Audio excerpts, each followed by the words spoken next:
শনিবার মুখ্যমন্ত্রী হিসেবে শপথ নেওয়ার পর আজকে মন্ত্রিসভার প্রথম বৈঠক করলেন মুখ্যমন্ত্রী শুভেন্দু অধিকারী। যে বৈঠকে একাধিক গুরুত্বপূর্ণ সিদ্ধান্ত নেওয়া হলো, যার মধ্যে অন্যতম হচ্ছে অন্নপূর্ণা ভান্ডার প্রকল্প। অর্থাৎ এই অন্নপূর্ণা ভান্ডার প্রকল্পে মহিলারা মাসে ৩,০০০ টাকা করে পাবেন এবং একই সঙ্গে সরকারি বাসে মহিলাদের ভাড়া ফ্রি করা হলো, অর্থাৎ তারা ফ্রিতে যাতায়াত করতে পারবেন। ঠিক কি সিদ্ধান্ত নেওয়া হয়েছে, কৃষ্ণেন্দু অধিকারী সরাসরি আমাদের সঙ্গে এই মুহূর্তে রয়েছেন। কৃষ্ণেন্দু, সরকারে আসার আগে অন্যতম প্রতিশ্রুতি ছিল বিজেপির এই অন্নপূর্ণা ভান্ডার প্রকল্প, তা নিয়ে ঠিক কি সিদ্ধান্ত নেওয়া হচ্ছে? ১ জুন থেকেই যা কার্যকর হতে চলেছে।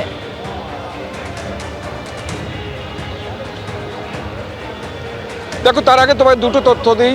কিছুক্ষণ আগেই, ১ মিনিট আগেই শুভেন্দু অধিকারী আজকের এক ঘটনাবহুল দিন কাটিয়ে নবান্ন থেকে বেরিয়ে গেলেন এবং আমার পিছনে এবং সামনে যে আইপিএসদের দেখছো, সেই আইপিএসদের সঙ্গে বৈঠক শেষ করেই শুভেন্দু অধিকারী রাজ্যের মুখ্যমন্ত্রী আজ পয়লা দিন নবান্নে এসেছিলেন। সেই ঘটনাবহুল দিন কাটিয়ে আজকে তিনি বেরিয়ে গেলেন। অন্নপূর্ণা ভান্ডার বিজেপির একটা আজকে অঙ্গীকারপত্রে ছিল।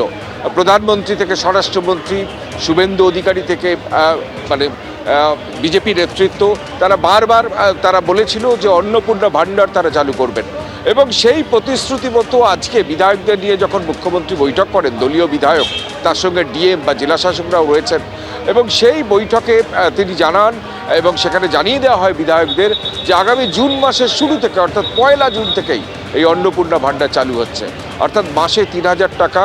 তুমি জানো যে লক্ষ্মীর ভান্ডার নিয়ে একটা শ্লাঘা ছিল বিগত সরকারের এবং বিজেপির তরফ থেকেও সেই ক্ষমতায় এলে তারা সেই লক্ষ্মীর ভান্ডারের বরাদ্দ বা সেই মেয়েদের যে ক্ষমতায়নের জন্য যে বরাদ্দ, সেই বরাদ্দ বাড়িয়ে দেওয়ার কথা বলা হয়েছিল, অন্নপূর্ণা ভান্ডারের কথা বলা হয়েছিল।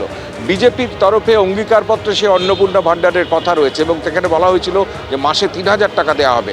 এবং আজকে যে এমএলএদের সঙ্গে বৈঠক হয়েছে, সেই বৈঠকে সিদ্ধান্তের কথা আজকে সরকারি তরফে জানিয়ে দেওয়া হয়েছে